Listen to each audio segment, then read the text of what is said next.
Bonjour à vous, bienvenue sur la chaîne YouTube du groupe Berroyer. Aujourd'hui, on vous a emmené avec nous au Luxembourg, chez Fémonville. Salut Xavier. Salut Julien, bonjour à tous. T'es encore en train de traîner autour du matériel, toi, hein? Qu'est-ce que tu veux, une telle diversité, beaucoup de configurations, beaucoup de couleurs, ça attire l'œil. Ouais, c'est clair. Vous inquiétez pas, on va vous présenter tout ça. Aujourd'hui, on va mettre l'accent en fait sur les personnes très importantes au sein du groupe Fémonville qui permettent de faire tourner ces grosses machines. Et J'arrête, on a un planning à respecter, il est temps d'y aller. ouais, t'as raison. À tout à l'heure. Bonjour Alexandre. Salut, tu vas bien? Ouais, très bien. Merci beaucoup pour ta disponibilité. Plaisir. Pour les gens qui ne te connaissent pas encore, est-ce que tu pourrais te présenter, s'il te plaît? Alors, mon nom est Alexandre Fickers et je suis le directeur général du groupe Fémonville. Ceci depuis le 1er janvier 2024, mais je suis dans le groupe depuis 2017. D'accord. Et j'avais accepté en fait une tâche en 2017 qui était de m'occuper de notre société Cometo et essentiellement au début de réanimer le département de vente. Et puis j'ai pris la direction générale de la Cometo et ceci était ma préoccupation principale jusqu'à fin 2022. Et en 2023, j'ai commencé à travailler ensemble avec Alain Fémonville pour prendre la suite de ses fonctions comme CEO du groupe dans les affaires journalières. Il faut bien dire, Alain Fémonville aujourd'hui, il est toujours là, il est notre président, notre chairman, qui nous accompagne toujours avec sa grande expérience. Et je trouve ça fait un très bon travail d'équipe pour toute l'entreprise et pour tout le marché. C'est très important d'avoir ce côté famille et ce côté gestion ensemble. Cela est vraiment dirigé pour une société avec une vision vers le futur. Et ça se ressent quand on travaille avec vous, on est amené à le ressentir également et c'est vrai que c'est très plaisant. Est-ce que tu peux nous dire quelques mots sur la stratégie du groupe Fémonville pour 2025 par rapport au marché français notamment? Oui, bien sûr.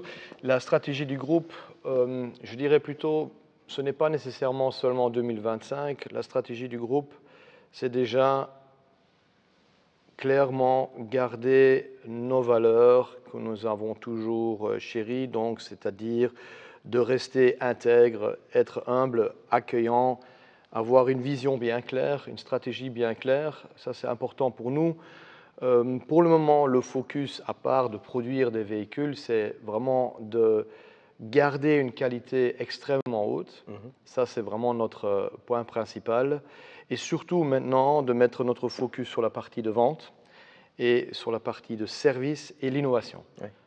C'est très important pour nous de continuer à innover, d'écouter nos clients, d'amener sur le marché. Et cette année-ci, on va amener quelques nouveautés qu'on va surtout présenter à la Bauma, qui se fera bien sûr au mois d'avril de cette année-ci, d'amener quelques innovations suite aux écoutes dans les différentes discussions avec nos clients. Mais clairement, nous voulons également renforcer nos capacités de service. L'after-sales, les pièces de rechange, nos workshops dans lesquels nous pouvons accueillir des véhicules de clients. Et cela est vraiment dans le focus dans les 6 à 12 mois à venir. En fait, ça, c'est très important pour nous. Et bien sûr, pour pouvoir être mieux présentés sur le marché, nous devons renforcer nos équipes de vente, nos équipes de vente directes et bien sûr aussi renforcer nos relations avec des partenaires de revente comme Berroyer d'ailleurs. Mais Fémonville a également comme stratégie en 2025 de montrer plus de présence sur le marché d'exportation. Donc ça veut dire les États-Unis. Les États-Unis sont clairement dans le focus de Fémonville parce que c'est un marché qui a besoin de remorques avec une technologie certaine pour rendre plus efficace le travail. Et nous avons clairement décidé cette année-ci de construire une société là-bas et produire des véhicules directement aux États-Unis. L'autre partie d'exportation est plus vers l'Asie sur laquelle nous allons nous concentrer. L'Asie est un marché que nous avons travaillé dans les dernières années, mais je pense que pas assez intensivement. Et là, nous voulons clairement également retrouver une une manière de faire comme nous trouvons aujourd'hui en France, c'est-à-dire de miser clairement sur un partenariat avec des sociétés revendeurs, avec des capacités de service très tôt, d'écouter, soutenir le client, vendre le véhicule et être près de ses côtés pour entretenir ce véhicule-là et l'aider en cas de problème. Ce qui est un gros avantage aujourd'hui avec le groupe Fémonville pour la partie française, puisque Berroyer s'occupe d'un grand territoire en France, mais c'est qu'au final, les véhicules qui sont conçus pour la France sont conçus également pour d'autres pays, donc avec des contrats, notamment les pays nordiques, l'Asie, etc. Donc on retrouve beaucoup de spécificités qui fait qu'en fait, les véhicules durent beaucoup dans le temps, très longtemps, et c'est vrai qu'on en est vraiment satisfait. Comme tu nous l'as dit, on pourra vous retrouver à la Bauma à Munich du 7 au... Absolument. En fait, la Bauma se tient du 7 au 13 avril. Oui. Et nous allons bien sûr être présents avec une belle panoplie de véhicules qui représentent notre savoir-faire, qui va montrer un peu notre innovation. Et bien sûr, nous allons être présents avec une grande équipe. Et d'ailleurs, nous comptons bien sûr sur nos revendeurs français, comme bien sûr Berroyer également, d'être présents avec nous. Bien sûr. D'accueillir nos clients, de leur montrer qu'on est là et que nous voulons être à leur côté.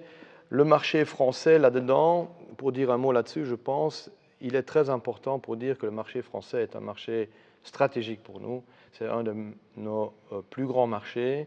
C'est un marché que nous travaillons depuis des années avec ferveur. Nous avons l'intention de continuer d'être présent sur le marché de manière encore plus intensive qu'avant, avec l'aide de nos partenaires comme Berroyer, c'est-à-dire nous avons absolument l'obligation de rendre nos clients satisfaits par rapport à leurs attentes. Donc nous devons les écouter, nous devons les approcher avec des solutions, les mettre en place, mais bien sûr, comme j'ai dit tout à l'heure, miser tout sur le service également, d'être près du client. Et le service, ça peut être quelque chose, comme on vient d'évoquer, d'être très tôt près du client, de l'écouter et de pouvoir lui fournir la bonne solution. Mais un service, c'est clairement aussi, quand il a reçu son véhicule, de faire le bon training, d'être là pour lui quand il a un problème, de lui proposer des solutions à long terme pour faire des programmes de maintenance de ses véhicules. Et là, je pense, nous sommes sur une bonne voie de montrer à nouveau à nos clients que nous n'arrêtons pas là où nous sommes, nous devons nous remettre en question tous les jours. Merci beaucoup pour ta disponibilité. Encore un grand merci à Alexander d'avoir pris le temps de répondre à nos questions. J'espère que le contenu vous a plu. N'hésitez pas dans les commentaires à nous dire ce qui peut vous intéresser en termes de sujets, d'idées, peu importe, on est preneur de tout. Et surtout, le plus important, abonnez-vous. Allez, à bientôt.